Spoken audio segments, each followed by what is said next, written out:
everybody. Hi. Actually, yeah. Hello. You take one picture? Well, congratulations. You are all here.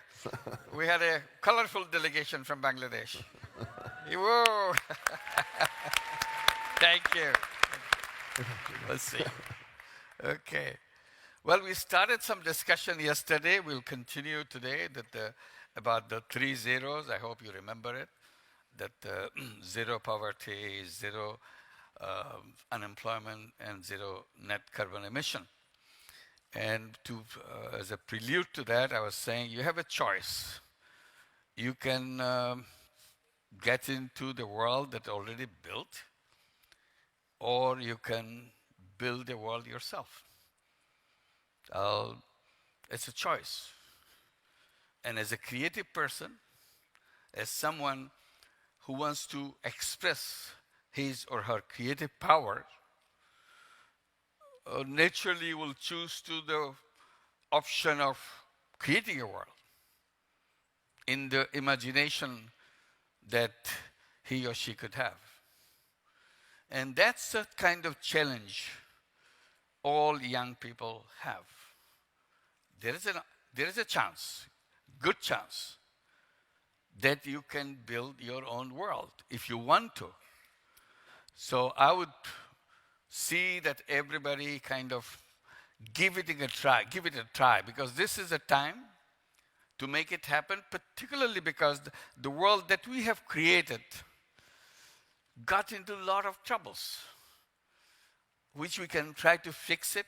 We talk about it, how to fix this, how to fix that. Sometimes it's better to build something new rather than try to fix something which is so complicated. So this is our chance to make it a new world of the way we want. The moment you say we want or I want, you have to imagine it. Everything starts with imagination.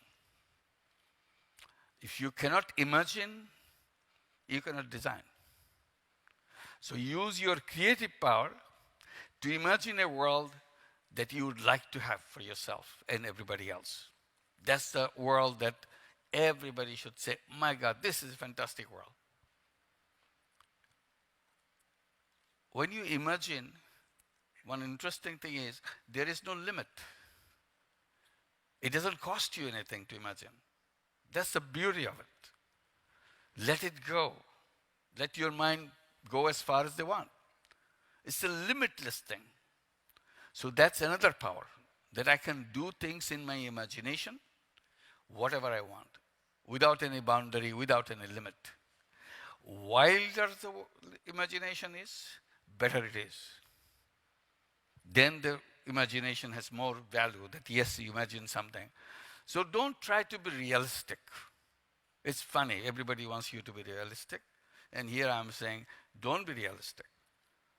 Let your imagination go wild and create the world that you want to have. List them, what you want in that world. Number 1, this is what I want in that world. Number 2, this is what I want in that world. Put them all together and see how it fits in. You know, all of us are familiar with science fiction, don't we? You all watch science fiction movies, science fiction television series, and we are fond of all those characters and the kind of gadgets they have.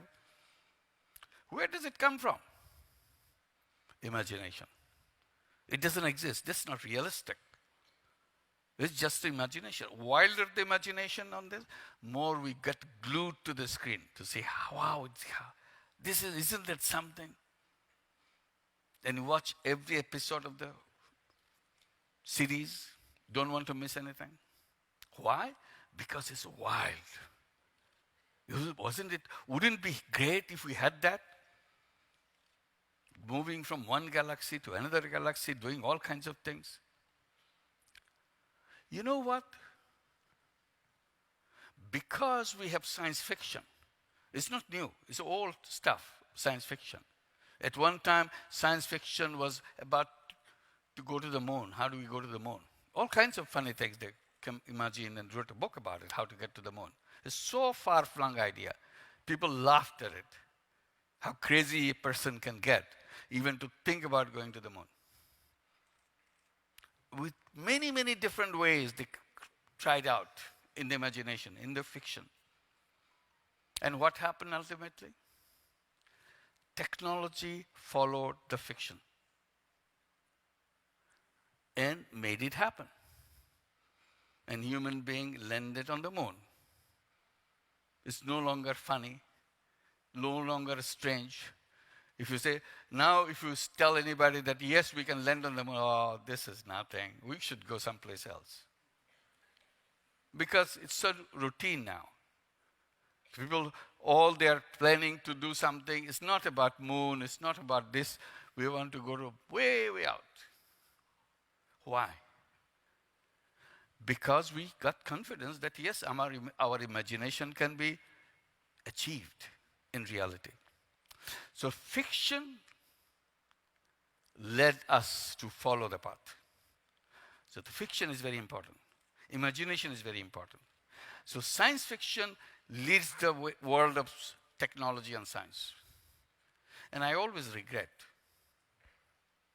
there is no social fiction. Can't we write social fictions? All the way we would be living together, how we do this. Fiction. People will, this is crazy. The more we'll write those fictions, the more we'll make those fictions, you know what? Like moon landing, we'll end up with those societies. You have to imagine something to create something. If you don't imagine, you cannot create. So it's a very important thing to imagine. So when I say build your own world, start with imagination. What kind of world that would be? If you imagine that world, each one of you, if you imagine that world, today I can guarantee you, it will happen. But if you don't imagine, it will not happen. Imagination leads the way. So that's the power of imagination. And you are full of that power. Make use of it. Just by imagination, you will take us in that direction. If you don't imagine, what happens? We drift. Every day is a new question. Every day we drift a little bit this way, because we don't have a destination. Imagination defines a destination. And it's very important to do that. What is our destination? What is your destination? And sometimes you can express it by saying, what is the purpose of my life? What is that? What am I here for? I have to answer that question. Unfortunately, our education system doesn't address that issue. They let you learn everything about science, about technology, about history, about geology, whatever you want. But they don't let us ask the fundamental question about myself. Who am I? What am I supposed to do? What is the purpose of my life? I hope in your own way, you will ask yourself the question and answer your question your way. If you have done that, your life will start taking a shape. Imagination and a purpose put together becomes a power. You are not saying, I'm so small.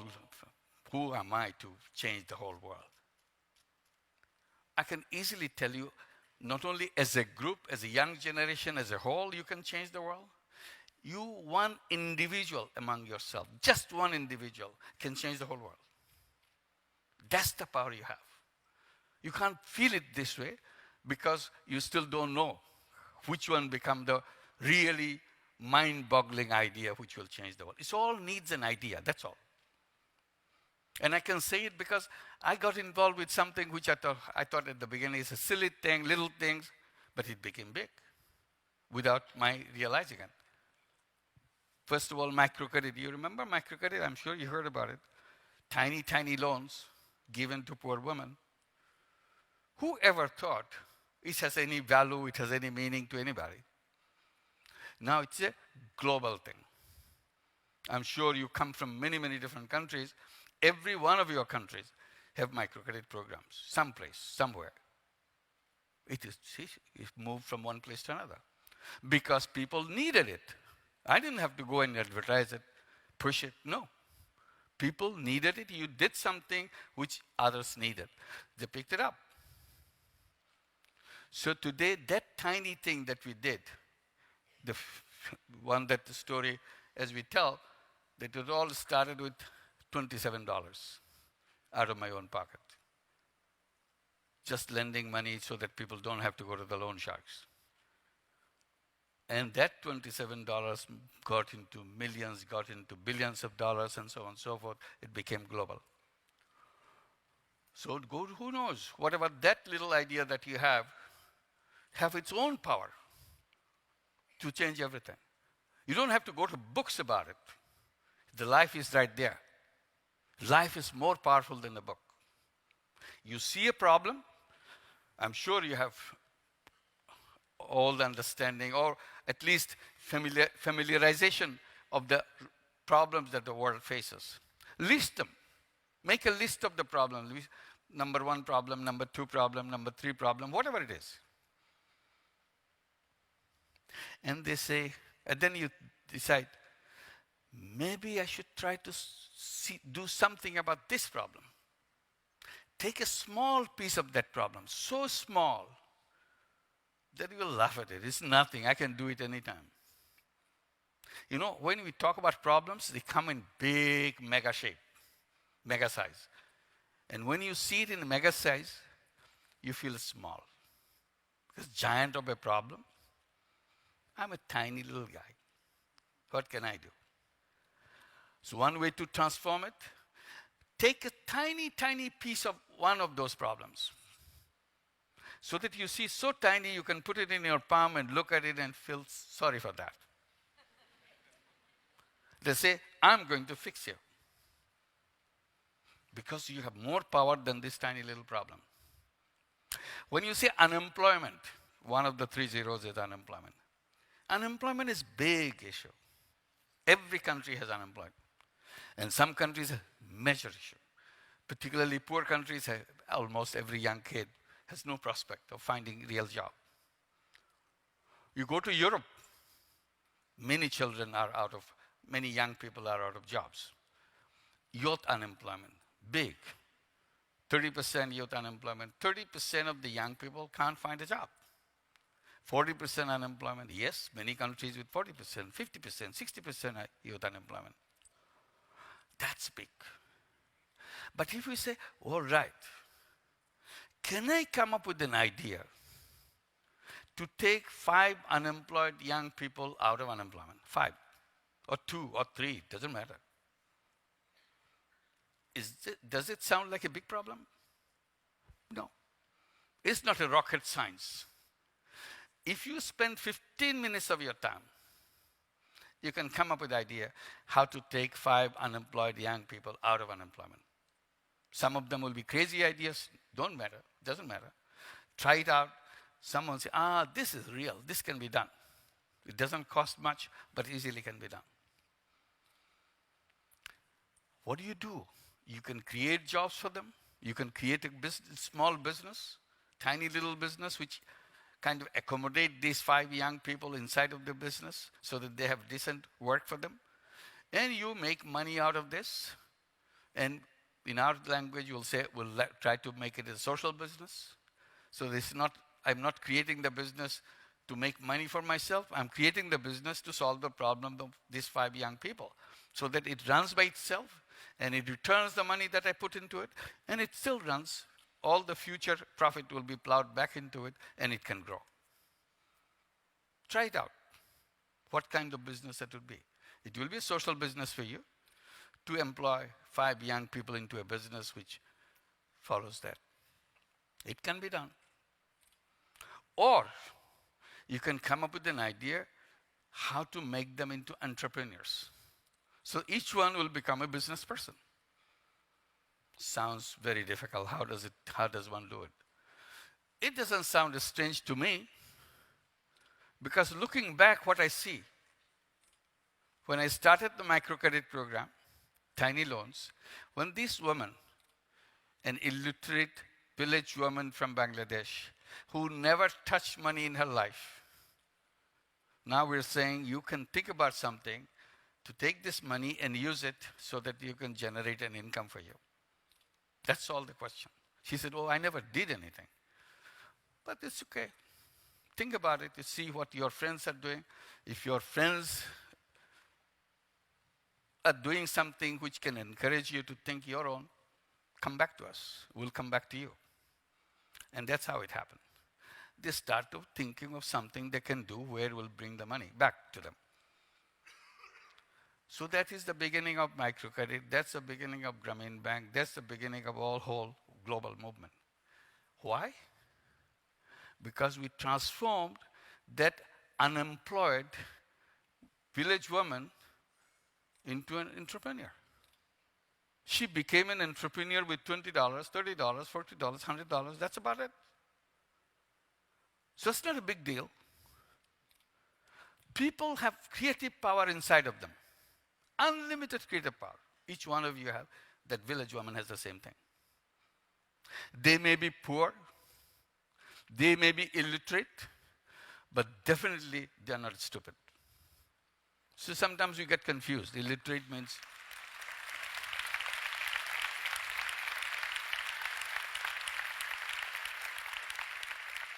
That's where we go wrong.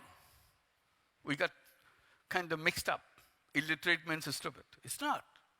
He's a very smart person. The fact that he or she is alive, he or she can take care of himself or herself in a day-to-day way, shows enormous amount of creativity.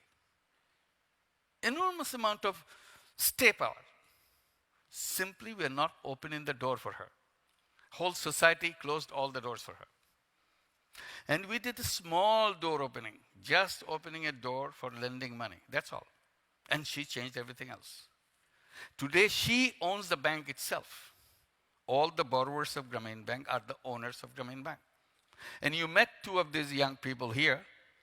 As Lamia was introducing, he belongs to Grameen Bank family. What she meant, they are the children of one of those borrowers.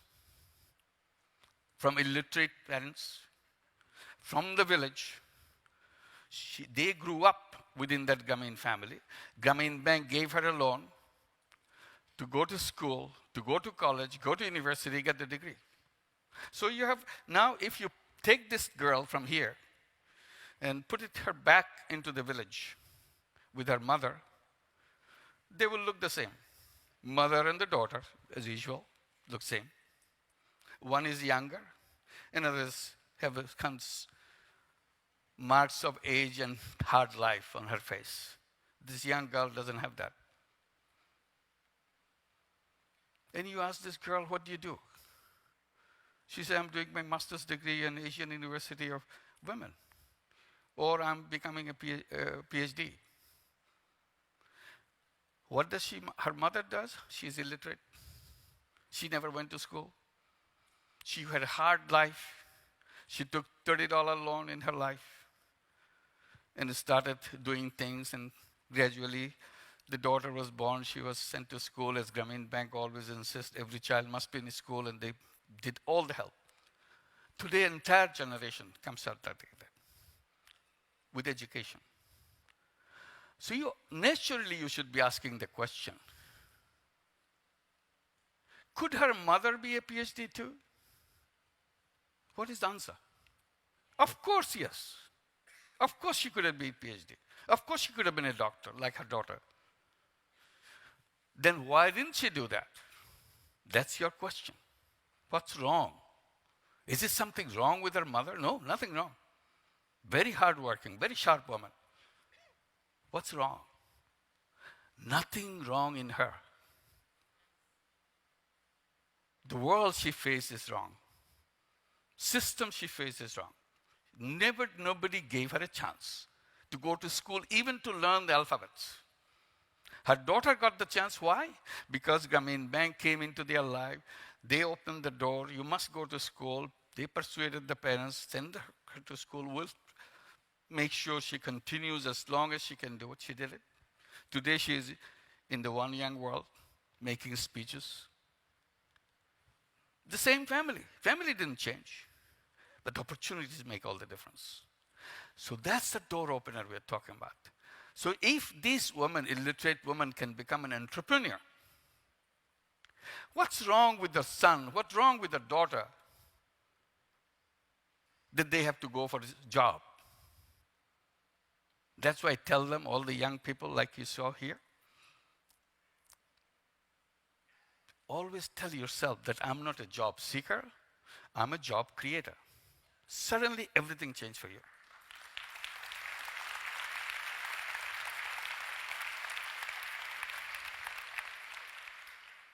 I tell the young people from Bangladesh, like her, like all the others, who are coming from Grameen family, when they're looking for job with job applications, asking for me to recommend them for some jobs. I said, I'm not going to do that.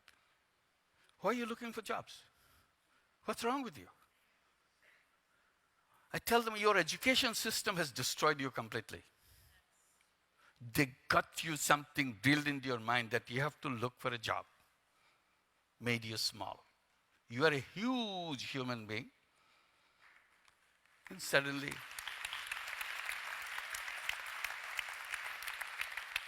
they ask you to do tiny little person asking for a favor, asking for a job. And when you get a job, where do you start? You start at the bottom. And what happens to your creativity is of no use to them. Your tiny little boss will tell you what to do.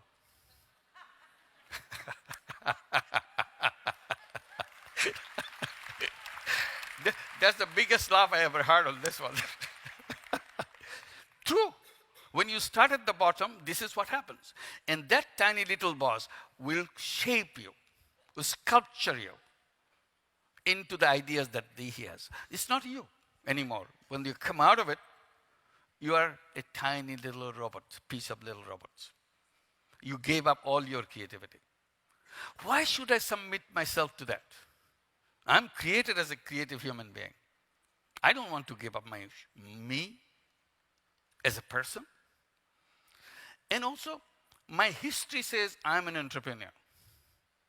When I was in the cave million years back, we're all in the caves. That's where we came from.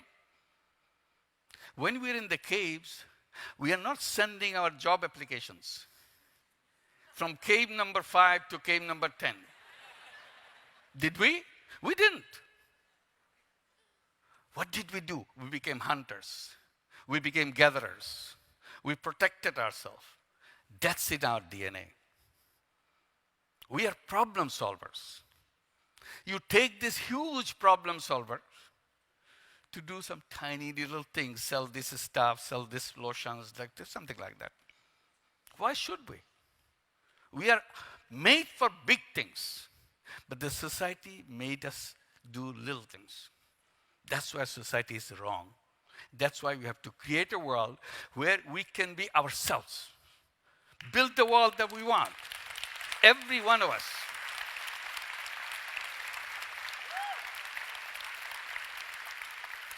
Always remember, you are the biggest creation on earth. Nobody can contest that. Why the biggest creation in the world do some silly job? It makes no sense, absolutely. Now you ask a young person, European person in Asia or Africa, wherever, what are you doing? No, I don't do anything. Why? Because I'm jobless. I don't have work. I'm unemployed.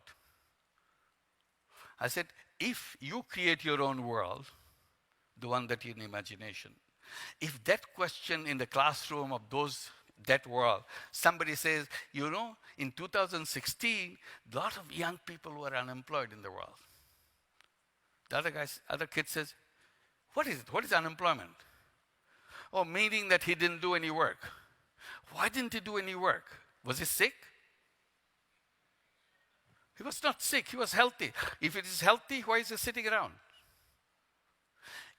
The whole class got very puzzled. They cannot understand what is unemployment. Today we take it for granted we are unemployed, we have nothing to do. There's no reason why any human being should be sitting idle. If we sat idle in our caves, go back, what would happen to us? We'll starve to death. There's no option. Now we do it very easily. I don't have to lift my fingers. So as a human being, we enjoy lifting our fingers. We enjoy sweating for our purpose, what I want to do. That's what it is.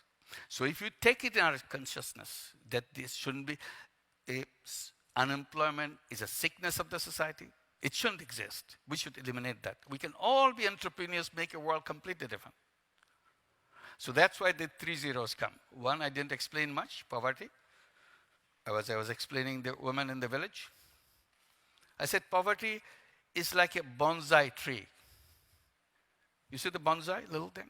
Everybody knows that. Where does this bonsai come?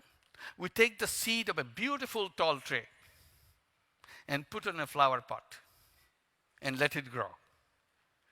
Does it become as tall as the tree that we saw in the forest? No. What's wrong with this seed? Why didn't it grow as tall as the one we saw? Because we didn't give it a space. We gave only a flower pot to grow. So the flower pot could not support the tree to grow tall.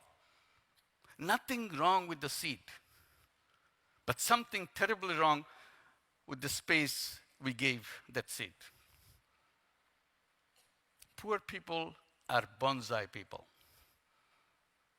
There's nothing wrong with the seed. They're same human seed that we all have. The society never gave them the space so that they can grow as tall as anybody else. They can contribute to the world, create the world we all want. They could be as efficient, as creative as anybody in the world. But we didn't give them a chance. That's the chance we are talking about. What is that missing chance that we have to do? That's the space that you have to create in that new world that you see, no poor, no unemployed, no net carbon emission. So all can be done. And I was mentioning quickly, what are the powers which will make it happen? And I put number one, the young people. Fresh mind. Their minds still are not tainted by what is called conventional wisdom.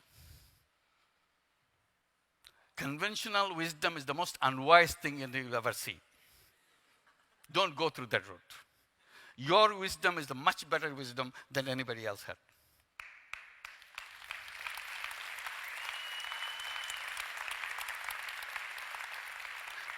Stay with your ideas, stay with your mind, stay with your eyes. Don't look at things through the eyes of somebody else. Then you are done, finish. You always keep your eyes intact. Your university education, everybody will try to change your eyes. Protect yourself. Because otherwise you'll be sold into that other world that has planted eyes for other people. Keep your mind fresh. Because everybody is trying to make the mind completely done, finished, sealed. You can't open it anymore. By the time you go to the job, by the time you start under those tiny bosses, your mind will be sealed. You will start thinking like everybody else in the company.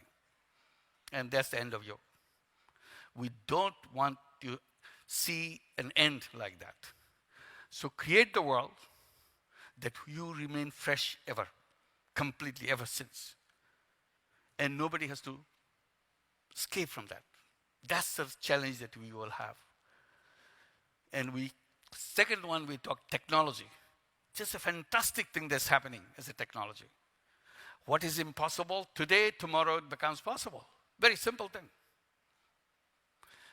Make a list of all the impossible things that you see around you. And let it go for 10 years, 15 years. You open it up. What are the impossible things we talked about in our discussion? You laugh at those things. These are not only possible, it's a routine thing, it's a silly thing. We never thought about it, it happened, now it's all there. That's the speed in which impossibles keep on becoming possibles. Then what is your role? Your role is before anybody else make the impossible possible, you do it yourself. So that push the history further. Don't wait for somebody else to do it while you are around. Why shouldn't you do it? And you can do it. It's not, again, earth-shattering idea that, how am I going to? Just focus on it. Believe that I have the power to do it. All I have to do is to tiny piece of that. Don't take the whole thing. Take the tiny piece of it and make it happen. We tell the young people in Bangladesh, like you met, we are not job seekers, we are job creators. And they say, what do we do now? I said, here is the fund that we created called Social Business Fund. All you have to do, just come up with a business idea, like your mother did. Your mother came with the business idea when gave the money. Now you come up with the business idea and we'll invest in your business. We gave loan to your mother. We do it 1 degree higher now. We give you equity participation. We become your partner. You run the business, I'm the financing partner, you are the operating partner. You run it, make it successful, and return the money that I gave you. Exactly the same money. Because in social business, we don't want to make money out of you. Our job is to help you get into the orbit so that you can go anywhere you want.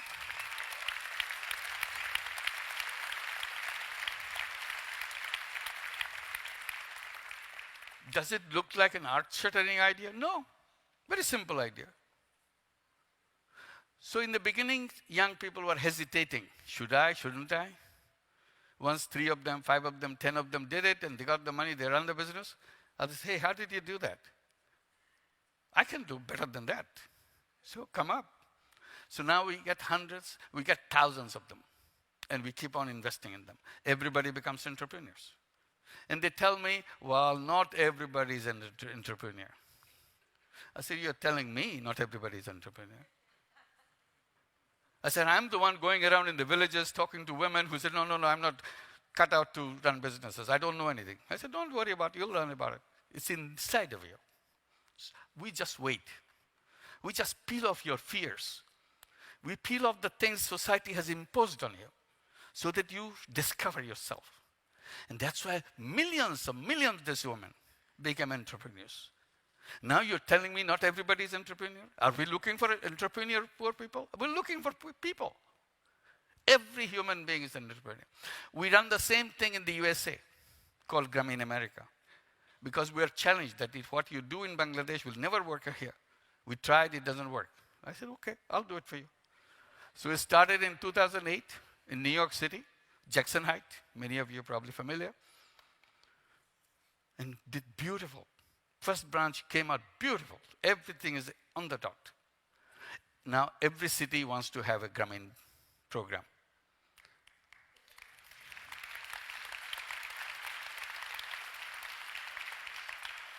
We have now over 85,000 women as the borrowers of 𝐀𝐝𝐢𝐛 program. 50,000 of them in New York City. There are 8 branches. Women who doesn't even have documents, who cannot prove that she belongs to this country, the USA. But we give them loan. Just because she doesn't have any document, meaning is not a citizen, she doesn't have any papers, but we give them loans. They pay us back. We gave them $500 million already. Every penny is paid back. Ever since we began, the repayment record is 99.6%. Imagine that.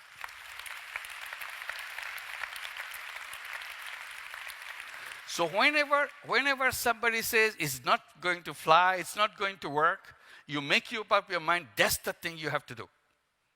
No option. That's how it does. Because the conventional wisdom, as I said, is the most stupid thing you can ever heard. So why don't you be yourself?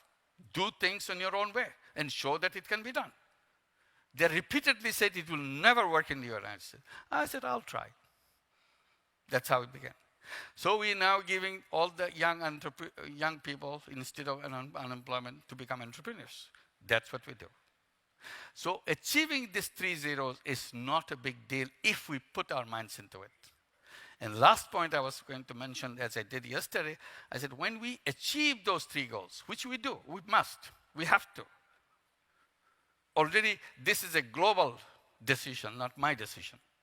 Zero poverty is SDG goal number 1, if you remember. Zero net carbon emission is a Paris Agreement decision. And Mary Robinson was explaining so vividly about what climate change thing has to be done. It's a global decision. This is nothing new. All I'm saying, you have to do it fast. Don't wait for anybody else. Zero Unemployment is a new issue because people think, oh, no, this cannot be done. It can be done. We are continue to do that together and make it happen. That unemployment, a subject which will out of our imagination, out of our discussion, finish. No human being will do that. Then I'm saying we lay the foundation of a new civilization. A civilization which doesn't have any poor people. Everybody is a free person doing their own thing. No unemployment. Everybody is doing their own thing creatively. No carbon emission or anything else. We have to move from this old civilization that we created, which is a cracking up, which is destined for destruction, self-destruction. We have, before it self-destructs itself, we have to create the one that we want together. That's where your role is. And that society will not be based on the greed the way it is created now. We are in a civilization which is based on greed. Greed is not human being. Human being has separate values, values of sharing and caring and be together. So we build a new civilization with human values and be happy with that. Thank you very much. Welcome to that. Thank you very much. We will make it happen. Thank you. Thank you. Thank you. Thank you. Thank you. Okay. Thank you. You're amazing as ever. Thank you.